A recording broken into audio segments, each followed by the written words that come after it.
The Voice of the Silence, Fragment 3, The Seven Portals. By Helena Petrovna Blavatsky. Bodhi, the choice is made, I thirst for wisdom. Now hast thou rent the veil before the secret path, and taught the greater jnana. Thy servant here is ready for thy guidance. 'Tis well, Sarvaka.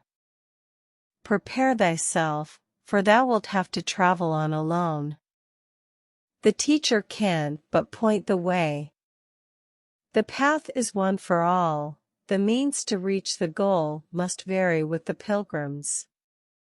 Which wilt thou choose, O thou of dauntless heart? The sampan of thy doctrine, for full dhyana, or thread thy way through paramithas, 6 in number, noble gates of virtue leading to Bodhi and to Prajna, 7th step of wisdom? The rugged path of fourfold dhyana winds on uphill. Thrice great is he who climbs the lofty top. The paramitha heights are crossed by a still steeper path. Thou hast to fight thy way through portals 7 strongholds held by cruel crafty powers, passions incarnate. Be of good cheer, disciple, bear in mind the golden rule. Once thou hast passed the gates Sratapati, he who the stream hath entered, once thy foot hath pressed the bed of the nirvanic stream in this or any future life, thou hast but 7 other births before thee, O thou of adamantine will. Look on.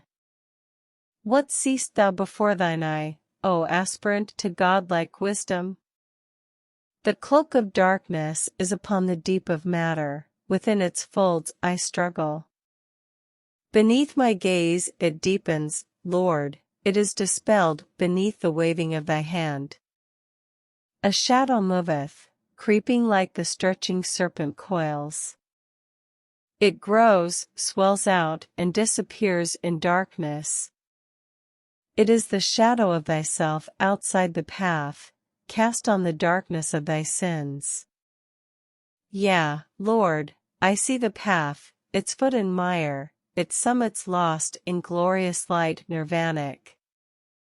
And now I see the ever-narrowing portals on the hard and thorny way to jnana. Knowledge, wisdom. Thou sayest well, Lenu. These portals lead the aspirant across the waters on to the other shore.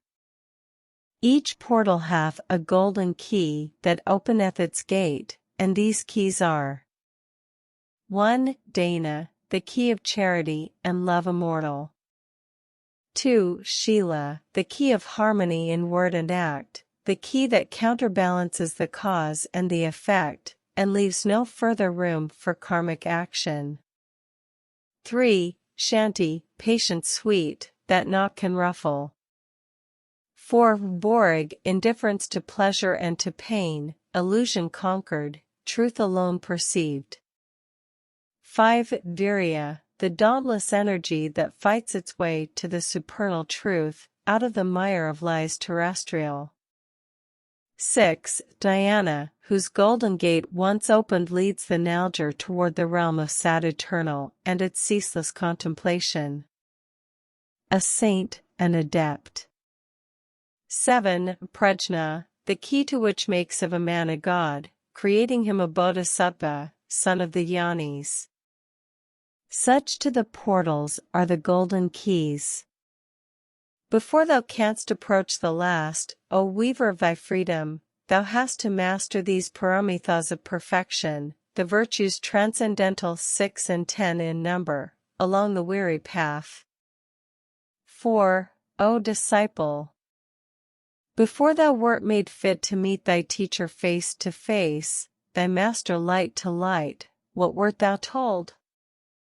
Before thou canst approach the foremost gate thou hast to learn to part thy body from thy mind, to dissipate the shadow, and to live in the eternal.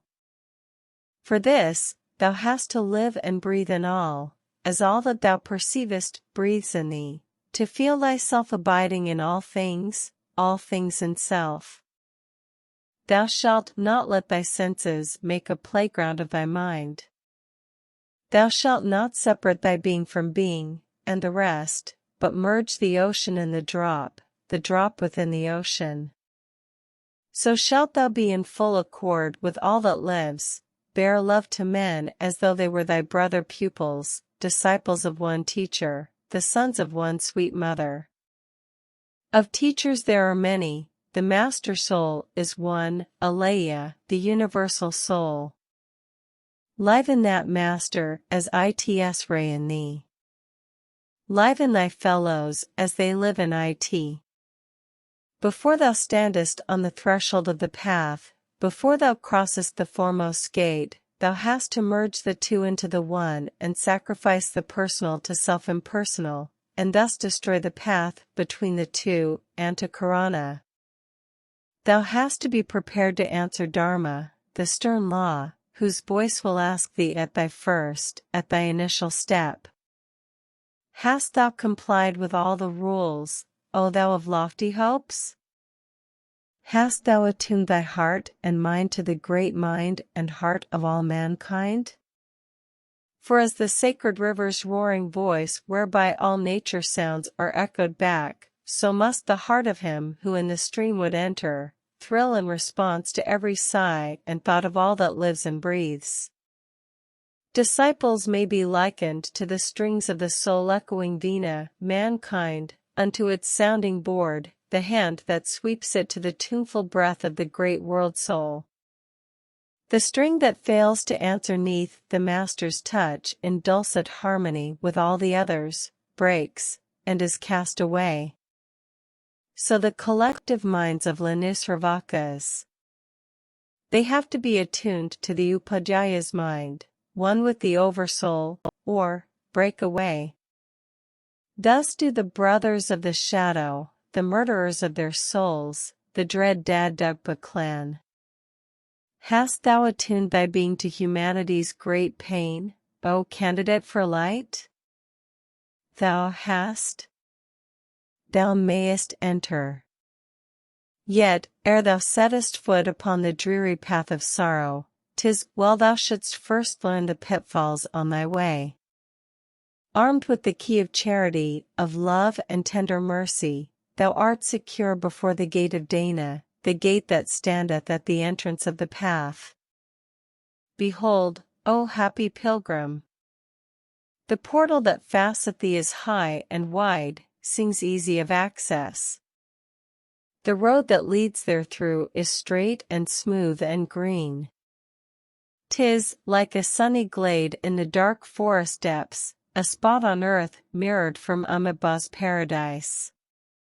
There, nightingales of hope and birds of radiant plumage sing perched in green bowers, chanting success to fearless pilgrims. They sing of Bodhisattva's virtues 5, the fivefold source of Bodhi power, and of the 7 steps in knowledge. Pass on. For thou hast brought the key, thou art secure. And to the second gate the way is verdant too. But it is steep and winds uphill, to its rocky top. Grey mists will overhang its rough and stony height, and all be dark beyond. As on he goes, the song of hope soundeth more feeble in the pilgrim's heart. The thrill of doubt is now upon him, his step less steady grows. Beware of this, O candidate! Beware of fear that spreadeth, like the black and soundless wings of midnight bat, between the moonlight of thy soul and thy great goal that loometh in the distance far away.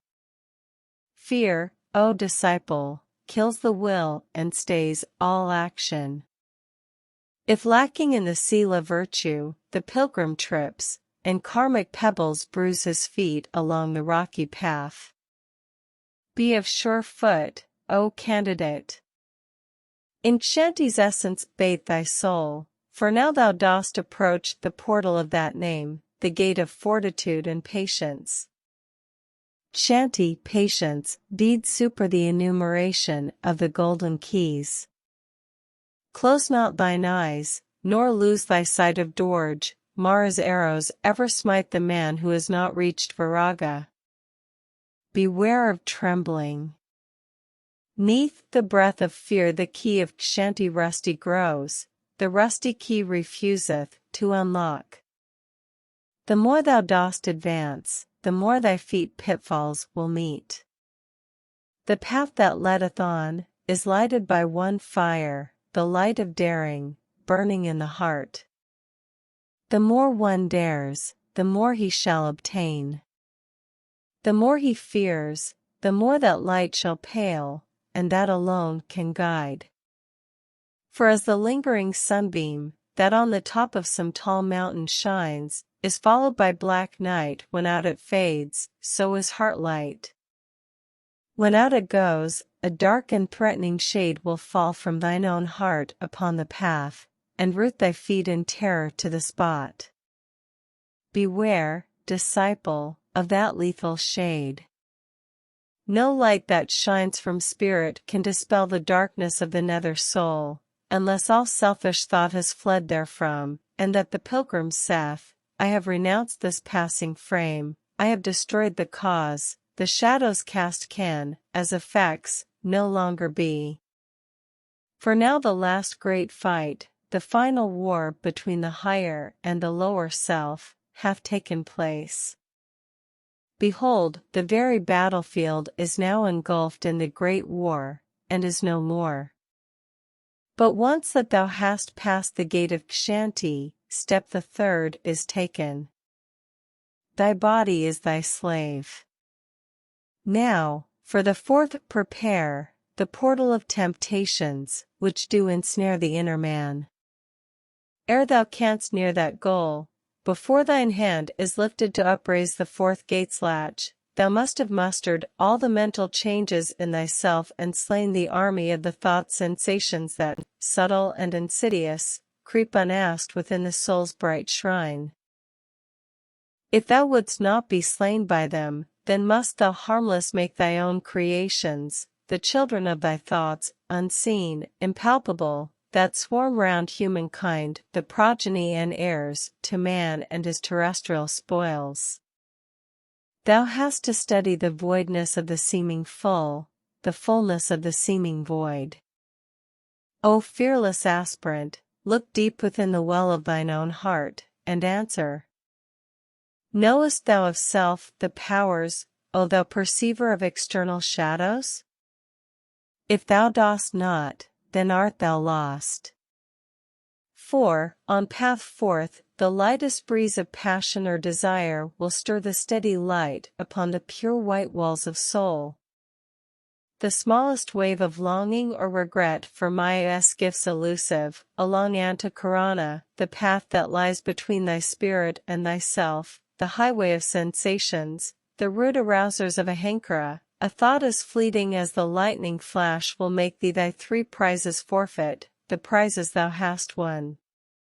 For know, that the eternal knows no change. The 8 dire miseries forsake forevermore. If not, to wisdom, sure, thou canst not come, nor yet to liberation, saith the great Lord, the Tathagata of perfection, he who has followed in the footsteps of his predecessors. Stern and exacting is the virtue of Viraga. If thou its path wouldst master, thou must keep thy mind and thy perceptions far freer than before from killing action. Thou hast to saturate thyself with pure aleya, become as one with nature's sole thought. At one with it thou art invincible, in separation, thou becomest the playground of Samvriti, origin of all the world's delusions. All is impermanent in man except the pure bright essence of aleya. Man is its crystal ray, a beam of light immaculate within, a form of clay material upon the lower surface. That beam is thy life guide and thy true self, the watcher and the silent thinker, the victim of thy lower self. Thy soul cannot be hurt but through thy erring body, control and master both, and thou art safe when crossing to the nearing gate of balance. Be of good cheer, O daring pilgrim to the other shore. Heed not the whisperings of Mara's hosts, wave off the tempters, those ill-natured sprites, the jealous Lamaean in endless space. Hold firm. Thou nearest now the middle portal, the gate of woe, with its 10,000 snares. Have mastery o'er thy thoughts, O striver for perfection, if thou wouldst cross its threshold. Have mastery o'er thy soul, O seeker after truth's undying, if thou wouldst reach the goal.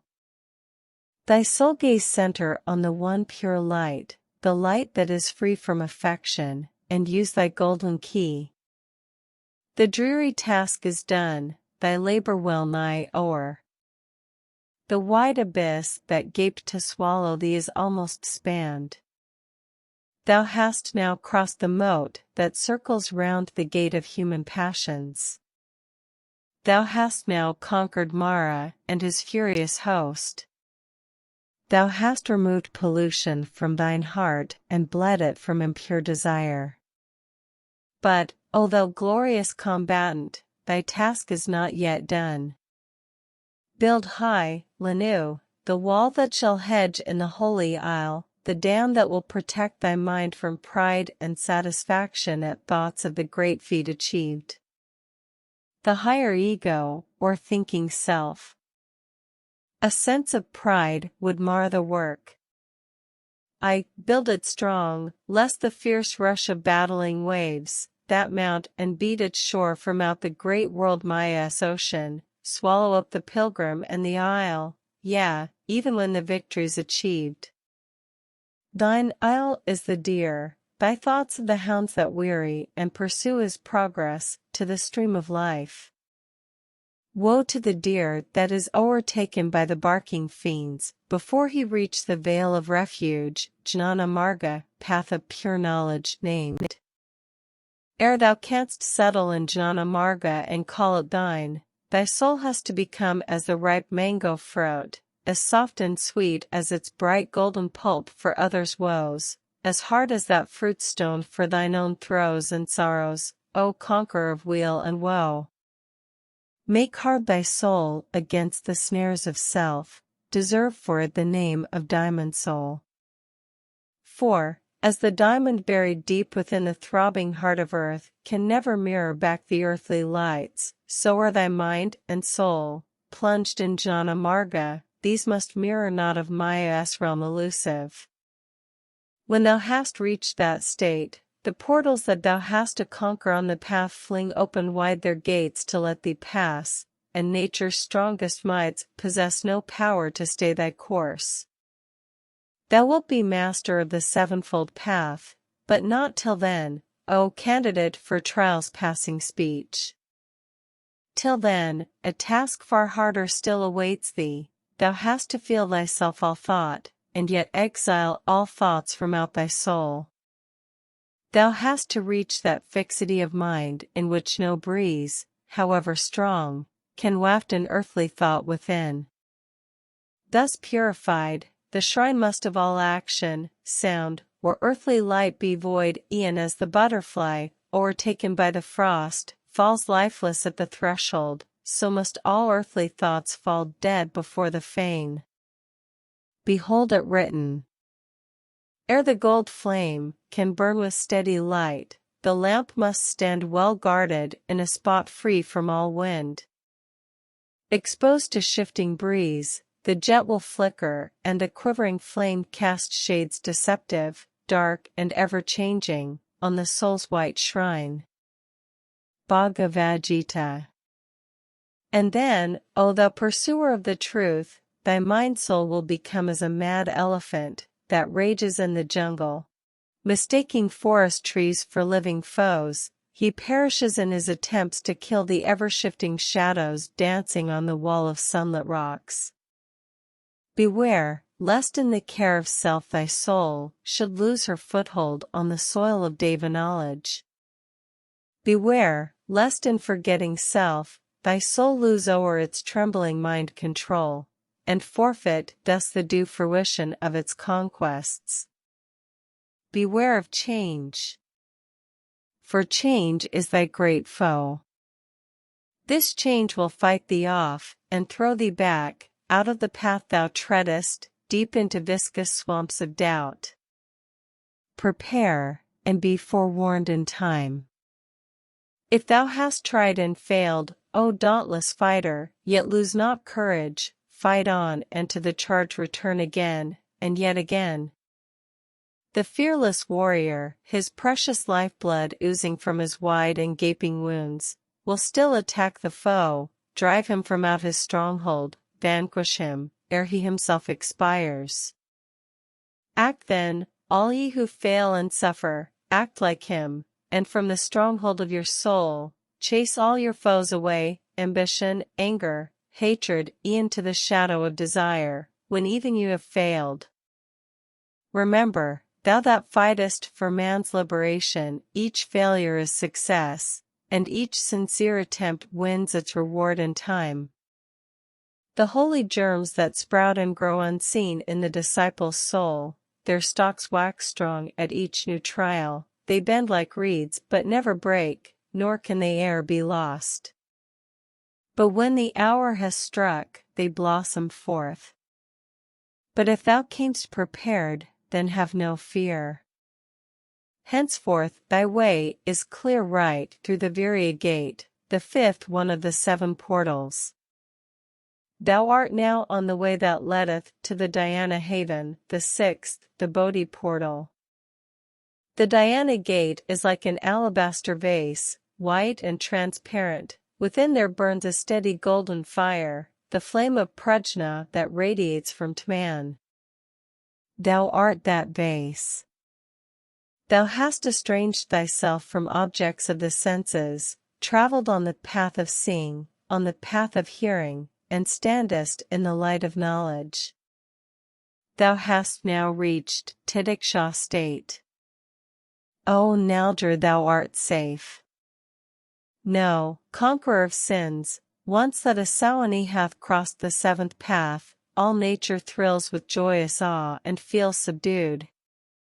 The silver star now twinkles out the news to the night blossoms, the streamlet to the pebbles ripples out the tale, dark ocean waves will roar it to the rocks surf-bound, scent-laden breezes sing it to the valleys, and stately pines mysteriously whisper, a master has arisen, a master of the day. He standeth now like a white pillar to the west, upon whose face the rising sun of thought eternal poureth forth its first most glorious waves. His mind, like a becalmed and boundless ocean, spreadeth out in shoreless space. He holdeth life and death in his strong hand. Yea, he is mighty. The living power made free in him, that power which is himself, can raise the tabernacle of illusion high above the gods, above great Brahm and Indra. Now he shall surely reach his great reward.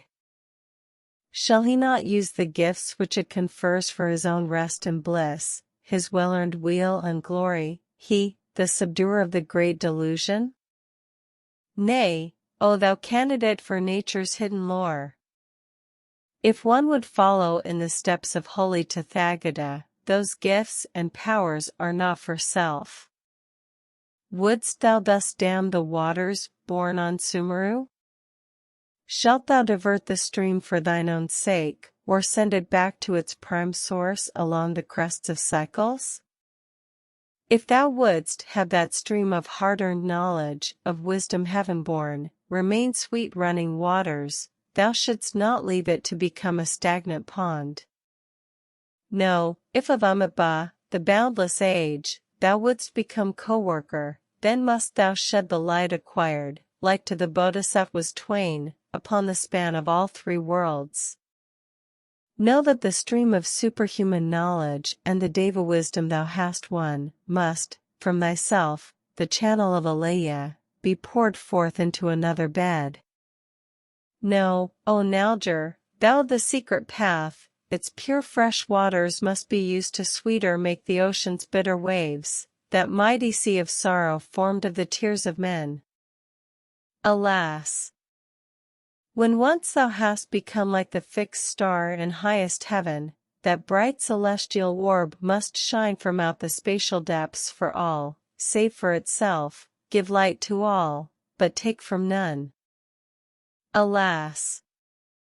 When once thou hast become like the pure snow in mountain valleys, cold and unfeeling to the touch, warm and protective to the seed that sleepeth deep beneath its bosom, 'tis now that snow which must recede the biting frost, the northern blasts, thus shielding from their sharp and cruel tooth the earth that holds the promised harvest, the harvest that will feed the hungry. Self-doomed to live through future culpas, unthanked and unperceived by man, wedged as a stone with countless other stones which form the guardian wall, such is thy future if the seventh gate thou passest. Built by the hands of many masters of compassion, raised by their tortures, by their blood cemented, it shields mankind, since man is man, protecting it from further and far greater misery and sorrow. Cycles of ages. Withal man sees it not, will not perceive it, nor will he heed the word of wisdom, for he knows it not. But thou hast heard it, thou knowest all, O thou of eager guileless soul. And thou must choose. Then hearken yet again. On Soan's path, O Srotapati, thou art secure. I, on that marga, where naught but darkness meets the weary pilgrim, where torn by thorns the hands drip blood, the feet are cut by sharp unyielding flints, and Mara wields his strongest arms, there lies a great reward immediately beyond. Soan and Srotapati are synonymous terms. Marga, path. Calm and unmoved the pilgrim glitteth up the stream that to nirvana leads. He knoweth that the more his feet will bleed, the whiter will himself be washed. He knoweth well that after 7 short and fleeting births nirvana will be his. Such is the dhyana path, the haven of the yogi, the blessed goal that Srotapatis crave. Not so when he hath crossed and won the Aryahata path. From the Sanskrit Arhat or Arhan. There klesa is destroyed forever, tanhas roots torn out. But stay, disciple. Yet, one word. Canst thou destroy divine compassion? Compassion is no attribute. It is the law of laws, eternal harmony, alaya self, a shoreless universal essence, the light of everlasting right, and fitness of all things, the law of love eternal. The more thou dost become at one with it, I being melted in its being, the more thy soul unites with that which I is, the more thou wilt become compassion absolute. Such is the Riya path, path of the Buddhas of perfection. Withal, what mean the sacred scrolls which make thee say, O.M. I believe it is not all the arhats that get of the nirvanic path the sweet fruition. O.M. I believe that the nirvana dharma is entered not by all the Buddhas.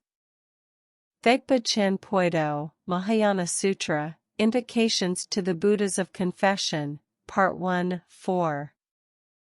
Yeah, on the Riya path, thou art no more Srotapati, thou art a bodhisattva.